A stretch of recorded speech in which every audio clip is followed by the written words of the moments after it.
Hey, check it out, it's Jan, 1/3 of MediaShinobi, and today I'm going to be reviewing the anime series Taboo Tattoo. So Taboo Tattoo revolves around the main character Seigi, who is a high schooler that has a strong sense of justice and also is well versed in martial arts. When all of a sudden he has a random encounter with a man who provides him with a tattoo that gives him mysterious powers. Now he is thrust into a three-way power struggle between Japan, the United States, and the Kingdom. Now he has to decide which side he belongs in while defending himself from other tattoo owners, and also find out the origins of the tattoos themselves. And that pretty much wraps up the plot. I usually give my score around this time of the video, but I'm actually going to save that for later and just go straight into the positives because I only have a few. So right off the bat, animation and soundtrack, they're decent. I wouldn't say it blew me away, but there wasn't anything particularly wrong with it, so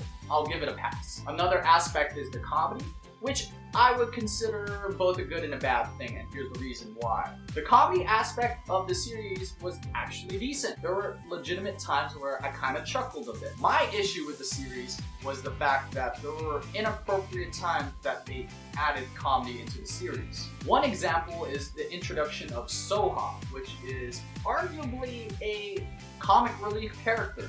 He's a soldier that also is an otaku and was kind of introduced later on in anime near the end. Within a span of a couple of minutes, his introduction and purpose in the series was arguably more funny than pretty much the rest of the series combined. And that's not necessarily a good or bad thing because, one, this is primarily action-based. Secondly, my issue with that is the fact that they introduced him so late in the anime. The fact that we got him near episode 9, 10, roughly near the ending, diminishes his spotlight value.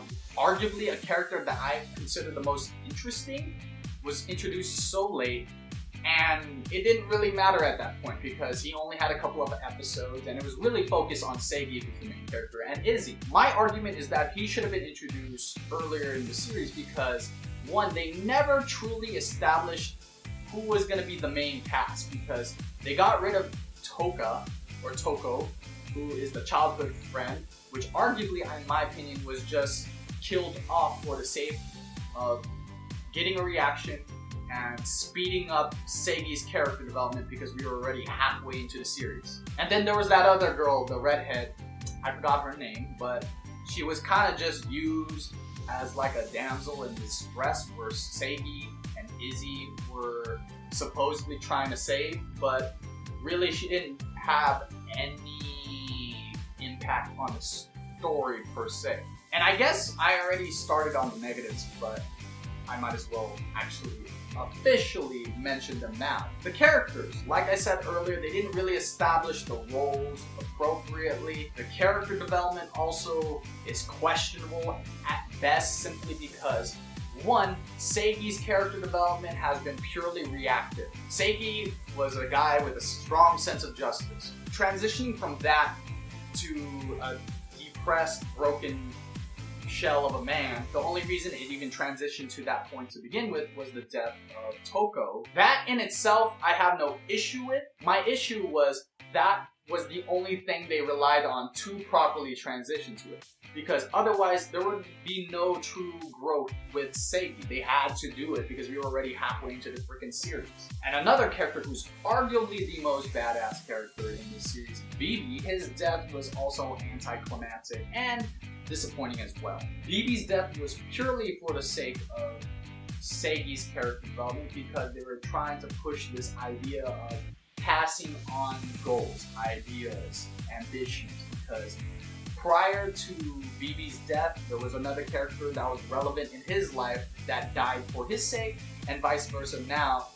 Fast forwarding, Bibi's death was for the sake of Seigi's. Now, the idea itself isn't necessarily bad. You know, we've seen this before in other anime. My issue was that it was just rushed. The first half kind of was, mid-pace, not too fast, not too slow. And then the moment they introduced the princess, that's when everything was like thrown into your face. They just did things for the sake of getting reactions. It felt like it didn't really have enough focus on what it wanted to be. Did it want to be a little bit more on the comedy end? Did it want to be more action-based? or you want to be more serious and dramatic.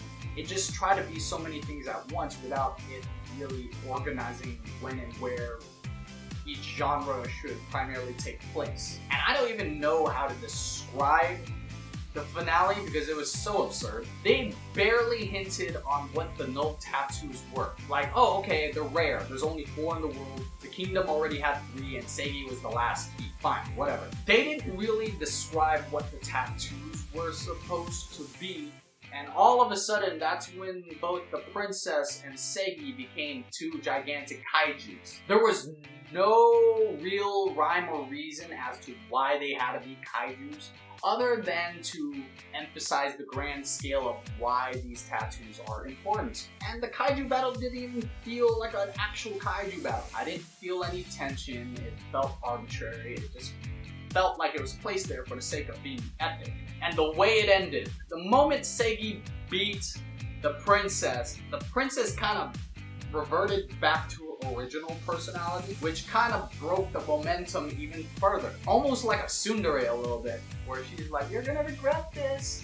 Where did that come from? Maybe it's the fact that the princess was so used to winning that this is the first clear loss that she's experienced her entire life. But they didn't need to put that there. If anything, they could have just beat her, and if they wanted to bring her back, do that. Not to mention that weird season 2 promo at the very end. I don't know if they're serious on coming up with a season 2, but if they are, I'm not really looking forward to it. But optimistically speaking, if they are gonna do it, I hope they improve on the aspects that they clearly needed to work on with this season. And that pretty much wraps up the negative aspects of this series, which leads into my score, because I didn't actually score it earlier. I don't know, 5, maybe a 4. Actually, no, you know what, I'll go with a 4 just because I feel like I could justify a 4 because I don't know how I would rank this any higher. It was absurd, all over the place. I would definitely not recommend this, personally. And even if I were to take a step back and take out of all of my feelings as humanly possible, based on another person's taste, I wouldn't really do that either, because if you're looking for an action or fantasy-based anime/manga, there are plenty of other series that do it way better. But, you know, that's just my personal opinion. If you guys liked the video, go ahead and like it. Comment down in the comment section down below. I would love to hear what you guys are thinking about. No, trust me, I really want to know, because I don't know if I'm the only one who feels this way. Consider subscribing. We try to pump out this kind of content as much as we can. Check out our other social media sites such as Facebook, Google+, Tumblr, Twitter. We try to keep those as up-to-date as we possibly can.